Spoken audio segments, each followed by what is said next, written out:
I started smoking my freshman year. The commercials are not subtle, My throat was really scratchy. but then neither are the consequences. Never thought that I would be so sick. That's the point Reality Unfiltered tries to get across. I didn't realize that such a seemingly small decision would have such a big impact on my life. The latest series of ads from the North Carolina Health and Wellness Trust Fund, set up with money from the tobacco settlement, features a woman named Reena Roberts from Asheville, a reluctant public figure who told us her story isn't much different than a million other kids. She started smoking at 13 because Just something to try to get away with. her mercurial teenage adventures soon gave way to something more serious when at school I would walk down the hallway and try to yell at one of my friends, and my voice would just kind of stop. I mean, I wasn't in pain. I didn't feel sick. But her voice problems were enough for her to come here to Baptist Hospital in Winston-Salem, where doctors told her she had Laryngitis. a diagnosis that struck no fear in her heart. And I thought, okay, give me an antibiotic and send me home. Antibiotics were no match for Renee's throat cancer. Within a couple of years, it was bad enough that doctors said they needed to remove her voice box. Without the surgery, The doctor looked at me and he said, you might live 6 months, you won't live a year.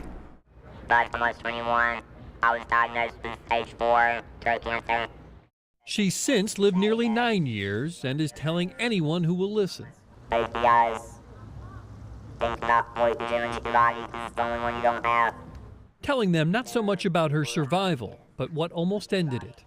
I woke up one morning and those were not on my neck, and I thought it was a bad bite. This group at Surrey Community College is a bit older than the ad campaign's target audience of 12 to 17-year-olds, but they seem receptive. It's a definite problem, especially with younger people who are smoking a whole lot. Since this campaign started, though, those numbers are down from more than 1 in 4 teens smoking to fewer than 1 in 5.